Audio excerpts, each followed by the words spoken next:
विद्यार्थियों नमस्कार। मैं Manish Kumar, Tagore public school Sirohi. Online class में आपका हार्दिक स्वागत है। विद्यार्थियों, 2 लेसन हम कंप्लीट कर चुके हैं। मतलब सेकेंड पार्ट के 2 लेसन कंप्लीट कर चुके हैं। इस इकाई में 3 लेसन थे। अब इस इकाई का लास्ट लेसन चल रहा है, मतलब तीसरा लेसन। तीसरे लेसन का नाम है भारत की संघीय व्यवस्था के आधारभूत तत्व। तो सबसे पहले एक बिंदु आ रहा है संघीय व्यवस्था, मतलब संघवाद। क्या है संघवाद? संघवाद आपको मैंने बताया भी था कि भारत का जो संविधान है, इस संविधान में जो पहला अनुच्छेद उसमें यही लिखा गया है, यूनियन ऑफ स्टेट। मतलब भारत राज्यों का संघ है। भारत क्या है? राज्यों का संघ है। मतलब विभिन्न राज्यों को मिलाकर के और भारत का निर्माण हुआ है। मतलब एक राजनीतिक इकाई है, इसमें विभिन्न राज्य शामिल हैं और इनको मिलाकर एक सशक्त केंद्र का निर्माण हुआ है। अब है संघवाद।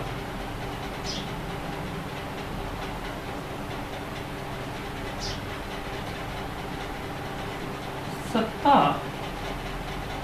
की शक्तियों के वितरण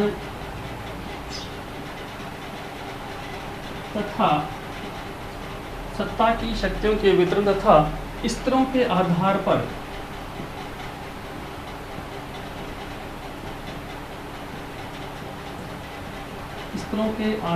पर अपनाई जाने वाली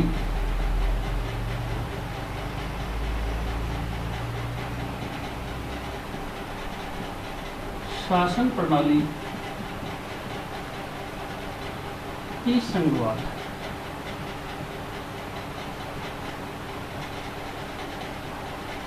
समझो इसको क्या कह रहे हैं।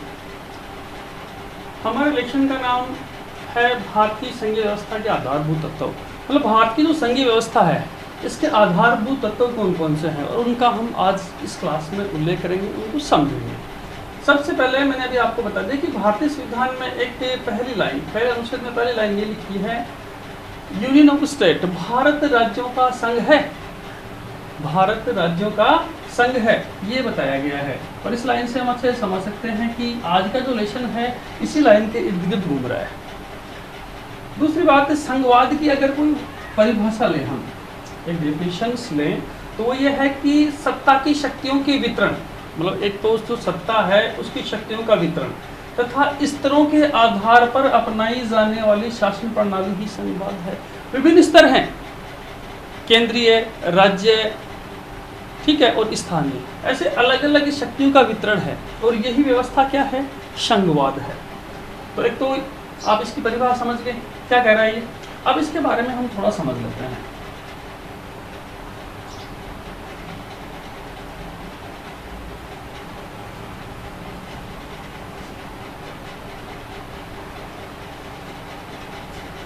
वर्तमान समय में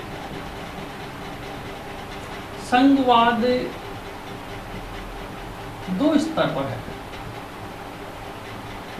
2 स्तरों वाला है। कैसा संघवाद है? 2 स्तरों वाला। एक में तो विभिन्न इकाइयां मिलकर सशक्त केंद्र का निर्माण करते हैं। एक तो ये। दूसरा, केंद्र द्वारा विभिन्न इकाइयों में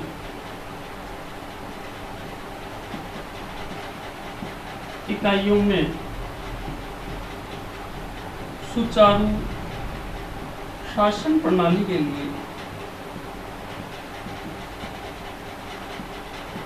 उसके लिए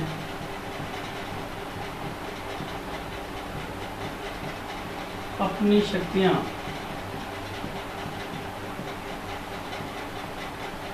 विभाजित करना।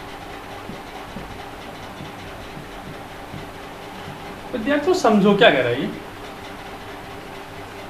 दो स्तरों वाला संवाद बता रहा है। एक में क्या कह रहा है, विभिन्न इकाइयां मिलकर सशक्त केंद्र का निर्माण करती हैं, विभिन्न छोटी छोटी इकाइयां मिलकर के मजबूत केंद्र का निर्माण करती हैं, और इसका सबसे बड़ा उदाहरण विश्व स्तर पर है यूएसए, मतलब अमेरिका। अमेरिका इसका सबसे बड़ा उदाहरण है। छोटी छोटी विभिन्न इकाइयां मिलकर के और मजबूत केंद्र का निर्माण है। यहाँ भी संवाद है, ये भी संवाद है और ये भी संवाद है। मैंने अभी क्या बताया, दो स्तरों वाला है। एक स्तर तो यह है कि विभिन्न इकाइयां मिलकर के केंद्र का निर्माण करती है, ताकतवर केंद्र का। केंद्र द्वारा विभिन्न इकाइयों में सुचारू शासन प्रणाली के लिए अपनी शक्तियां विभाजित कर देना, अपनी शक्तियां बांट दी। किसने? केंद्र ने बांट दी राज्यों में। यह भी संवाद है और इसका एग्जाम्पल हम खुद हैं दुनिया में। इसका एग्जाम्पल कौन है? भारत। भारत इसका एग्जाम्पल खुद है। अब दोबारा एक बार देख लो इसको कि वर्तमान में जो संवाद है दो स्तरों वाला है। पहला तो क्या कह रहे हैं, विभिन्न इकाइयां मिलकर सशक्त केंद्र का निर्माण करती हैं, उदाहरण है अमेरिका। दूसरा क्या है, केंद्र द्वारा विभिन्न इकाइयों में सुचारू शासन प्रणाली के लिए अपनी शक्तियां विभाजित करना, ये क्या है? संवाद है। ये दूसरा स्तर है और इसका उदाहरण कौन है? भारत है।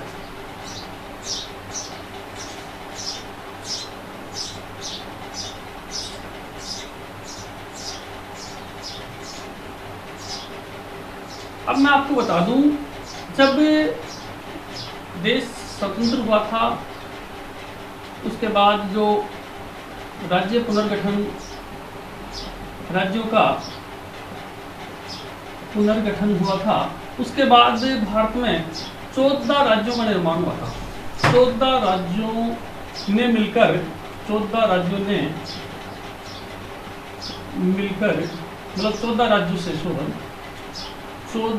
से मिलकर एक केंद्र का निर्माण हुआ। मतलब जब पहली बार पुनर्गठन हुआ था राज्यों का, तो कितने राज्य गठित हुए थे भाई? 14 राज्य गठित हुए। वर्तमान 14 राज्य और 6 केंद्र शासित प्रदेश।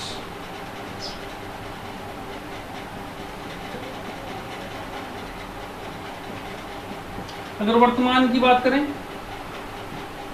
वर्तमान में हमारी जो बुक है, बुक में क्या दे रखा है? 29 राज्य और 7 केंद्र शासित प्रदेश।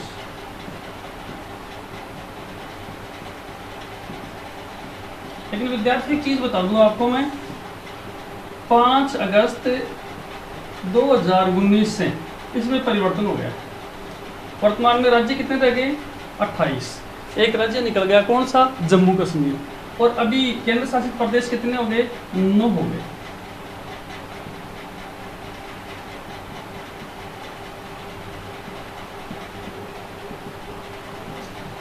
विद्यार्थी एक चीज बता दूं जानकारी के लिए, ये अपनी बुक की व्यवस्था है, ये अपनी बुक में दे रखा है, ठीक है। ये परिवर्तित व्यवस्था है, कब की? इस समय की। जो मैं आपको नई व्यवस्था समझा रहा हूँ कि इस प्रकार से वर्तमान में हो चुका है। 28 राज्य हैं और 9 केंद्र शासित प्रदेश हैं। पहले कितने राज्य थे? 29 राज्य थे और 7 केंद्र शासित प्रदेश थे।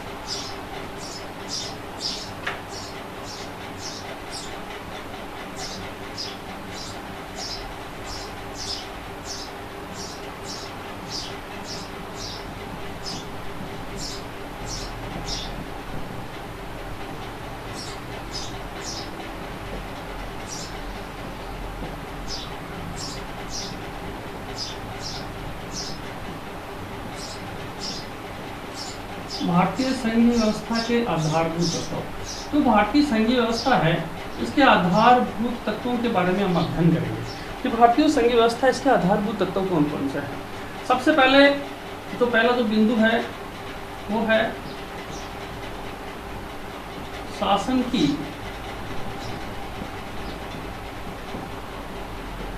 शक्तियों का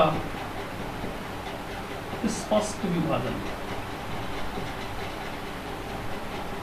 शासन की शक्तियों का स्पष्ट विभाजन मतलब शासन की जो शक्तियां हैं इनका विभाजन स्पष्ट है। कहेंगे सर कैसे है? आपने पढ़ा होगा संविधान की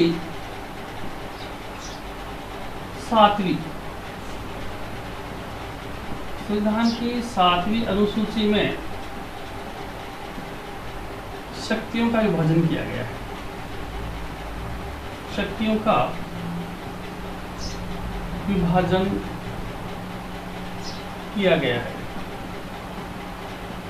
संविधान की 7वीं अनुसूची में। कौन सी अनुसूची में? 7वीं अनुसूची में। सर कैसे? संघ सूची, राज्य सूची और तीसरी समवर्ती सूची।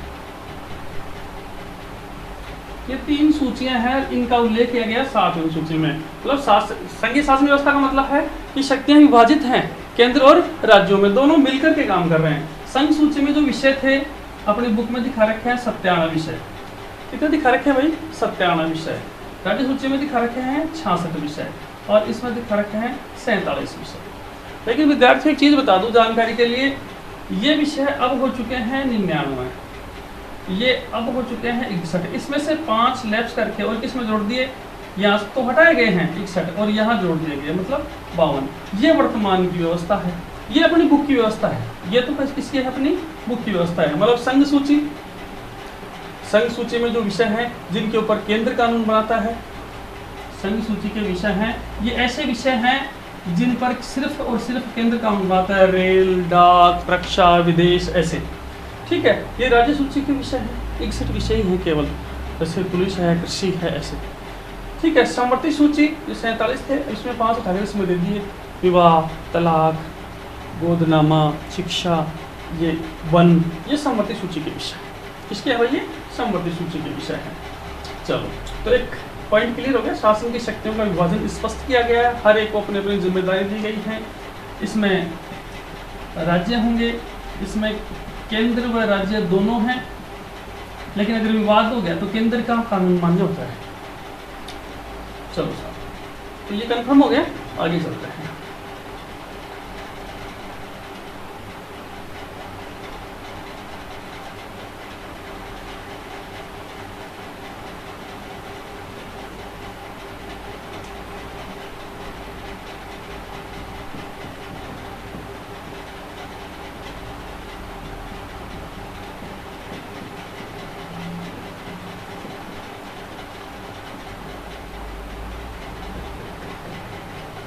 निष्पक्ष व स्वतंत्र न्यायपालिका,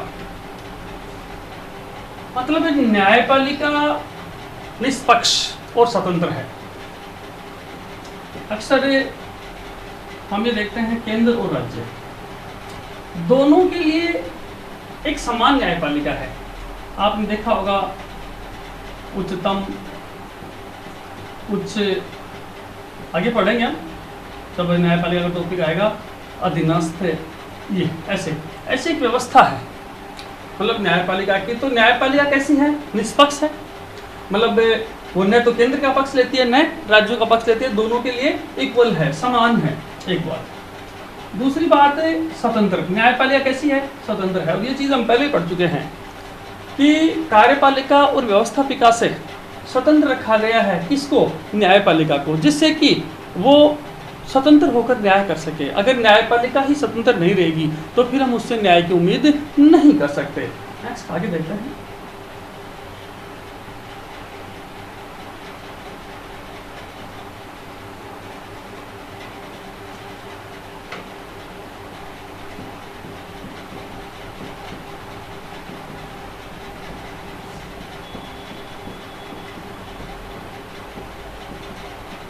संविधान की सर्वोच्चता, कहने का मतलब संघीय व्यवस्था का एक आधारभूत बिंदु है संविधान, और संविधान की सर्वोच्चता मतलब इस संघीय व्यवस्था में कौन सर्वोच्च होता है? संविधान। जैसे भारत को ले लो आप, भारत में संपूर्ण कार्य किसके इर्द गिर्द होते हैं? संविधान के। मतलब संविधान सर्वोच्च है जनता की समझ शक्तियाँ संविधान में निहित हैं और संविधान के द्वारा ही राष्ट्र का संचालन किया जाता है। तो कहने का मतलब यह है कि भारतीय संघीय व्यवस्था का एक एग्जाम्पल है कि संविधान सर्वोच्च है। केंद्र और राज्य, चाहे वो केंद्र हो और चाहे राज्य हो, दोनों के लिए एक ही संविधान है। हालांकि हम जो आगे पढ़ेंगे एकात्मकता में, दुनिया के बहुत सारे देश ऐसे हैं जिनमें केंद्र के लिए अलग कानून, अलग संविधान है, राज्यों के लिए अलग संविधान है, लेकिन भारत में ऐसा नहीं है। संविधान ही सर्वोच्च है और वो केंद्र और राज्यों के ऊपर समान रूप से लागू होता है और सभी द्वारा उनका पालन करना जरूरी है। मतलब सभी, जो चाहे केंद्र हो चाहे राज्य हो, उसको पालन करना होगा। नेक्स्ट देखते हैं।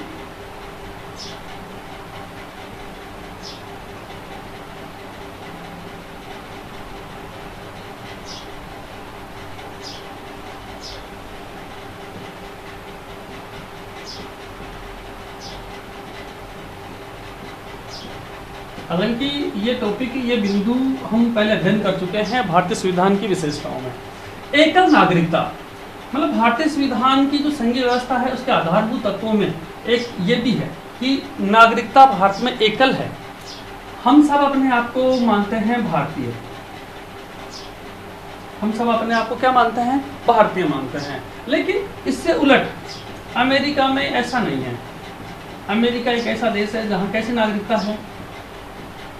दोहरी नागरिकता है। अमेरिका एक ऐसा देश है जहां दोहरी नागरिकता है, मतलब केंद्र की अपनी और राज्यों की अपनी है। लेकिन भारत में ऐसा नहीं है, केंद्र हो और चाहे विभिन्न राज्य हो, प्रत्येक नागरिक की व्यवस्था एक ही है, इकहरी नागरिकता है। और ये सब करने के पीछे कारण कि सर, जब अमेरिका जैसे देश में ये कर रखा है, हर एक देश का अपना एक सिस्टम होता है, व्यवस्था होती है। हो सकता है कि अमेरिका के लिए ही फायदेमंद हो, लेकिन हमारा देश देखो, यहाँ आप इसको पंथनिरपेक्ष कंट्री, सेकुलरिज्म कंट्री नहीं कह सकते। विभिन्न धर्मों वाले देश, विभिन्न धर्मों के नागरिक नहीं रहते हैं यहाँ, लेकिन भारत एक ऐसा देश है जिसमें विभिन्न धर्मों के नागरिक रहते हैं। कल वो धर्मों के नाम पर अपना राज्य की, अलग राज्य की मांग करेंगे तो इस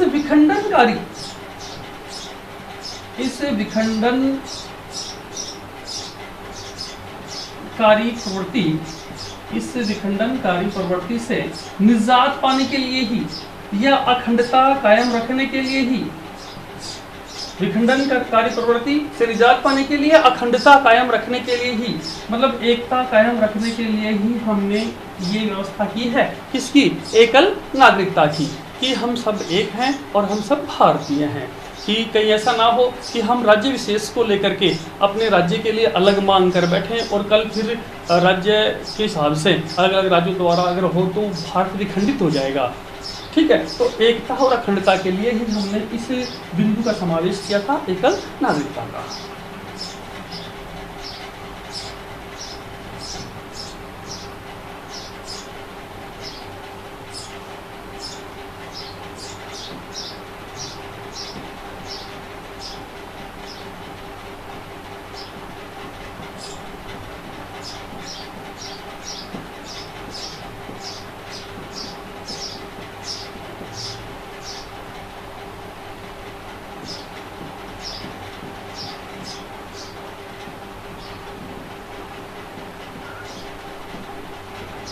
केंद्रीय व्यवस्थापिका में राज्यों का सदन राज्यसभा, समझो इसको। मतलब केंद्र की जो व्यवस्थापिका है उसमें दो सदन हैं, व्यवस्थापिका में दो सदन हैं, एक लोकसभा और दूसरा राज्यसभा। तो राज्यसभा की बात कर रहा है कि व्यवस्थापिका में दो सदन है, इसमें एक राज्यसभा है और राज्यसभा को राज्यों का सदन बताया गया है। किसका सदन बताया गया है? राज्यों का सदन। राज्यसभा को राज्यों का सदन बताया गया है। केंद्रीय व्यवस्थापिका में राज्यों का सदन राज्यसभा। अब मैं आपको बता दूं कि हमारे यहाँ असमान प्रतिनिधित्व है राज्यों का। कैसा है? असमान प्रतिनिधित्व है। जबकि कुछ कंट्रियों में, जैसे अमेरिका को ले लो आप, अमेरिका में ऐसा नहीं है। अमेरिका में समान प्रतिनिधित्व है। हालांकि ये टॉपिक नेक्स्ट भी पढ़ेंगे हम एकात्मक में भी। समान प्रतिनिधित्व का मतलब होता है प्रत्येक राज्य से 2 सदस्य हैं सीनेट में। 2 सदस्य हैं अमेरिका में भी। कांग्रेस और सीनेट। तो सीनेट में 2 सदन है, जुट सदन है। हमारे यहाँ असमान प्रतिनिधित्व है। जैसे राजस्थान से राज्यसभा में 10 सीटें हैं, तो विद्यार्थी उड़ीसा से भी 10 ही हैं, महाराष्ट्र से 19 हैं, उत्तर प्रदेश से सर्वाधिक 31 हैं, ठीक है।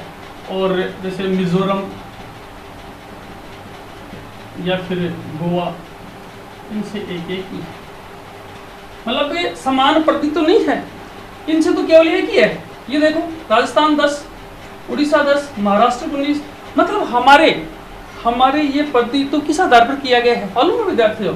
हमारे ये प्रतिनिधित्व किया गया है, किसके आधार पर किया गया है भाई? जनसंख्या के आधार पर।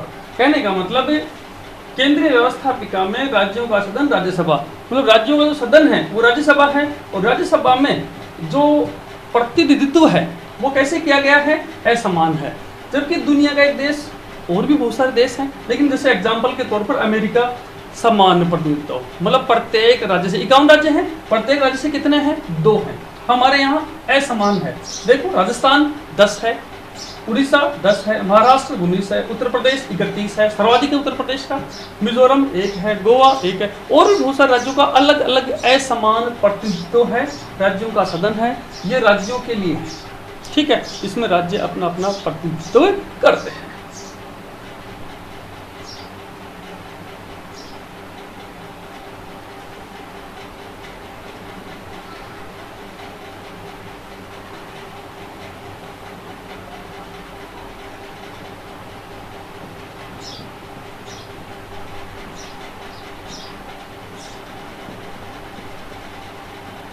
छठवां आपका बिंदु है राज्यपाल का पद। भारतीय संघ व्यवस्था में एक बिंदु ये भी है, राज्यपाल का पद है। लेकिन सर राज्यपाल का पद, जैसे राजस्थान के राज्य, जैसे वर्तमान में कल्याण सिंह है, अब कभी आपने सुना है श्री कल्याण सिंह का कि राज्यपाल की नियुक्ति कौन करता है? राज्यपाल की नियुक्ति कौन करता है भाई? विद्यार्थियों, राज्यपाल की नियुक्ति करता है राष्ट्रपति, और राष्ट्रपति केंद्रीय व्यवस्थापिका का अंग है। मतलब केंद्रीय शासन में गिनती होती है किसकी? राष्ट्रपति की। तो प्रधानमंत्री, मंत्रिमंडल और राष्ट्रपति, ये सब मिलकर के और नियुक्ति करते हैं। नियुक्ति राष्ट्रपति करता है, लीगली नियुक्ति राष्ट्रपति करता है, लेकिन इन सब की भूमिका होती है, ये नाम तय करते हैं कि किस व्यक्ति को राज्यपाल पद का लाभ देना है। अब कहेंगे राज्यपाल का पद, राज्यपाल की नियुक्ति केंद्र करता है। राज्यपाल की नियुक्ति कौन करता है? केंद्र नियुक्ति करता है। किसकी? राज्यपाल की। नियुक्त होता है राज्य में। राज्यपाल का नियुक्त होता है भाई? राज्य में नियुक्त होता है। मतलब केंद्र का प्रतिनिधि है, केंद्र का प्रतिनिधि है। राज्यपाल राज्य में केंद्र का प्रतिनिधि होता है, केंद्र की पैरवी करता है, केंद्र के अधीन है, उसकी नियुक्ति और उसको हटाना, ठीक है, ये दोनों ही प्रक्रिया किसके अधीन है? केंद्र के अधीन है, ठीक है। काम किसके लिए करता है? राज्यों के लिए करता है। मतलब केंद्र और राज्य दोनों के लिए कॉम्बिनेशन है, समन्वय है, ठीक है। तो राज्यपाल का पद भी भारतीय संघीय व्यवस्था का एक आधारभूत तत्व है, क्योंकि ये केंद्र और राज्य दोनों के लिए समान रूप से काम करता है।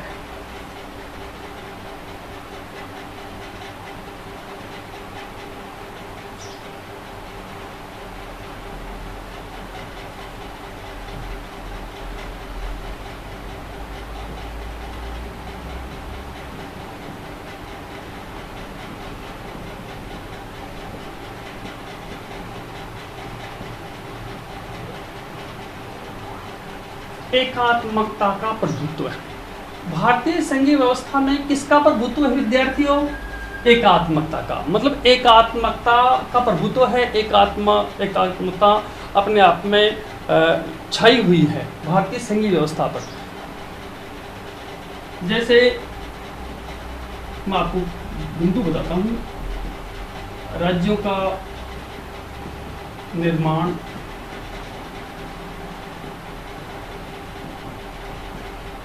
आपातकाल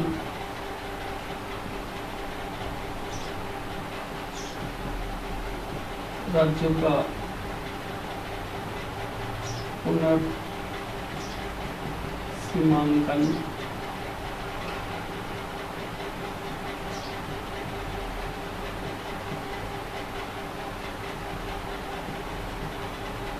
सुनो एक बार समझो इसको, क्या कह रहा है ये। भारतीय संघीय व्यवस्था का एक आधारभूत तत्व है एकात्मकता का प्रभुत्व। मतलब भारतीय संघीय व्यवस्था पर किसका प्रभुत्व ज्यादा है? एकात्मकता। अभी हम पढ़ रहे थे, दो बिंदु पढ़ रहे थे, एक संघात्मक और संघात्मक के आधारभूत तत्व पढ़ रहे हैं हम। लेकिन ये कह रहा है कि इसमें एकात्मकता का प्रभुत्व ज्यादा है। मतलब क्या छाई हुई है? एकात्मकता छाई हुई है। कई सर कौन से बिंदु हैं जिनमें हमें एकात्मकता की झलक देखने को मिलती है? राज्यों का निर्माण। राज्यों का निर्माण केंद्र के अधीन है, इसमें राज्यों का कोई लेना देना नहीं है। राज्यों का निर्माण राज्यों के अधीन नहीं है। राज्यों का निर्माण किसके अधीन है? केंद्र के अधीन है। अगर राज्यों के अधीन होता, विद्यार्थी एक चीज बता दूं, अगर राज्यों के अधीन होता तो आंध्र प्रदेश का गठन, आंध्र प्रदेश का गठन 1954 में हो गया था। आंध्र प्रदेश का गठन 1954 में हो गया था और तभी से तेलंगाना अलग राज्य की मांग कर रहा था। 1954 से ही तेलंगाना अलग राज्य की मांग कर रहा था, लेकिन ये मांग केंद्र ने कब स्वीकार की? 2 जून 2014 को। अगर राज्यों के अधीन होता तो शायद 1954 से 2014, ठीक है, इतना लंबा समय नहीं बीतता, इतना लंबा समय नहीं बीतता। अगर राज्यों के अधीन होता तो लगभग 60 वर्ष निकल गए, तब जाकर किसी राज्य की मांग मानी गई है केंद्र द्वारा। अगर राज्यों की होती तो शायद इतना लंबा नहीं होता, क्योंकि ये बिल्कुल राज्यों के अधीन था, इसलिए आरक्षण से इसका वितरण किया जा सकता था। तो कहने का मतलब राज्यों का निर्माण केंद्र के अधीन है, केंद्र चाहेगा तो राज्य का निर्माण होगा, अन्यथा नहीं होगा। तो एकात्मकता का प्रभुत्व। दूसरा, आपातकाल, इमरजेंसी। आपने पढ़ा होगा विद्यार्थियों कि अनुच्छेद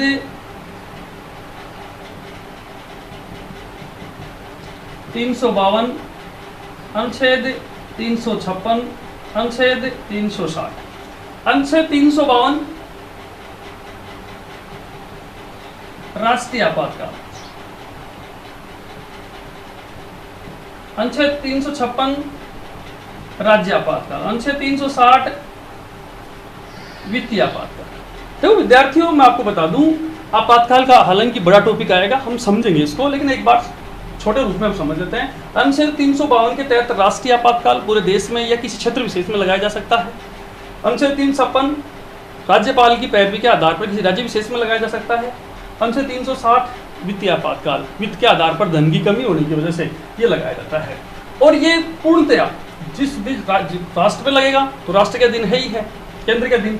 अगर राज्य पर भी आपातकाल लगता है तो उस राज्य की समस्त शक्तियां किसके हाथ में जाती हैं? केंद्र के हाथ में जाती हैं, ठीक है। और राज्य में एक एजेंट बैठता है केंद्र का, जिसे कहते हैं हम राज्यपाल। अभी हमने पढ़ा था पिछले टॉपिक में, मतलब राज्य में एक केंद्र का एजेंट बैठता है जिसे हम राज्यपाल कहते हैं। राज्यपाल केंद्र के एजेंट के रूप में काम करता है जब उस राज्य में मतलब आपातकाल लगाया जाता है। जब भी किसी राज्य में आपातकाल लगता है तो उस राज्य में केंद्र के एजेंट के रूप में राज्यपाल काम करता है। मतलब उन शक्तियों का प्रयोग कौन करता है? राज्यपाल करता है। वित्तीय आपातकाल, वित्तीय आपातकाल के समय संपूर्ण देश या किसी राज्य विशेष के ऐसा लगता है। हालांकि अब तक एक बार भी भारत में वित्तीय आपातकाल नहीं लगा है, इसका बड़े लेवल पर पढ़ाऊंगा तब समझाऊंगा आपको मैं। एक बार भी नहीं लगा है, ऐसी स्थिति भारत में नहीं आई है, ठीक है। तो कहने का मतलब आपातकाल की स्थिति में भी कौन मजबूत होता है? केंद्र। समस्त शक्तियां किस में निहित होती हैं? केंद्र में, ठीक है। यहाँ तक कि आपने पढ़ा भी होगा कि आपातकाल के समय नागरिकों के मूल अधिकार ही छीन लिए जाते हैं। राज्यों का पुनर्सीमांकन, कोई भी राज्य है उसकी सीमा को गठाना या बढ़ाना है। मतलब कोई भी राज्य है उसकी सीमा में या तो गठाना है या फिर बढ़ाना है, ठीक है। उसकी जैसे मान लो कोई भी राज्य है, उस राज्य से कोई छोटा राज्य निकाला जा रहा है या फिर उसकी सीमा में कमी की जा रही है, तो ये अधिकार उस राज्य के पास नहीं है, बल्कि ये अधिकार केंद्र के पास है। ये काम करती है संसद, और संसद एज केंद्र, ये अधिकार संसद के पास है, मतलब केंद्र के पास है। तो यहाँ भी क्या दिखाई दे रहा है कि साहब केंद्र के पास है, मतलब केंद्र ताकतवर है एकात्मक ताकतवर। आर्थिक आधार पर जितने भी आर्थिक आधार पर राज्यों के लिए राज्यों को बजट आवंटित किया जाता है या राज्यों को अन्य जो आर्थिक लाभ दिए जाते हैं या केंद्र के जो भी लाभ होते हैं वो समस्त पावर किसके हाथ में है, मतलब आर्थिक शक्तियां लगभग किसके हाथ में है, केंद्र के हाथ में है। मतलब केंद्र ही तय करता है, आपने पढ़ा भी होगा कि केंद्र ही राज्यों को बजट आवंटित करता है विकास के लिए।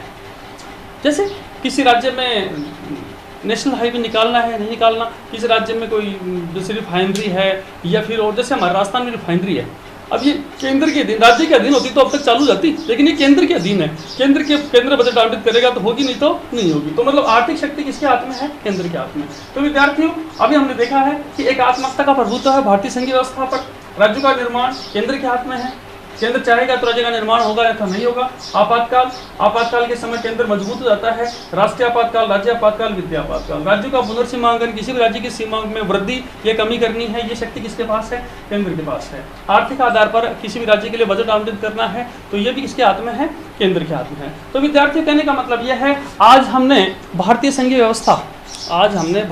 व्यवस्था के बारे में अध्ययन किया है। भारतीय संघीय व्यवस्था के आधारभूत तत्व पढ़े हैं, 7 आधारभूत तत्व पढ़े हमने जाना है कि किस प्रकार से विभिन्न राज्य, मतलब जो केंद्र है, केंद्र ने कैसे अपनी शक्तियां राज्यों में डिवाइड कर रखी हैं, बांट रखी हैं और उनके द्वारा मिल करके वो एक शासन का संचालन कर रहे हैं, एक शासन को संचालित कर रहे हैं, एक राष्ट्र का विकास हो रहा है केंद्र और राज्यों के द्वारा।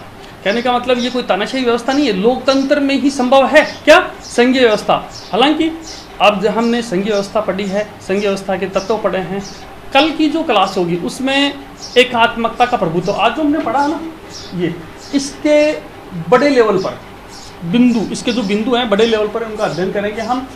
तो विद्यार्थियों कहने का मतलब यह है इन दोनों में से संघात्मक व्यवस्था के तत्व, आधारभूत तत्व या एकात्मक व्यवस्था के आधारभूत तत्व, दोनों में से एक लगभग एग्जाम में आता रहता है। तो आपको इन दोनों का अच्छे से अध्ययन करना है, समझना है, रिपीट करना है, बहुत टफ नहीं है। काफ़ी बार आपने ये संघ सूची, राज्य सूची, समवर्ती सूची पढ़ी है, न्यायपालिका की स्वतंत्रता पढ़ी है, निष्पक्षता पढ़ी है या अन्य आपातकाल वगैरह पढ़े, और धीरे धीरे हम जैसे जैसे अध्ययन करते जाएंगे आपको ये लगभग चीज़ें कंठस्थ होती ही चली जाएंगी। आज की क्लास में बस इतना ही। जय हिंद, जय भारत, नमस्कार।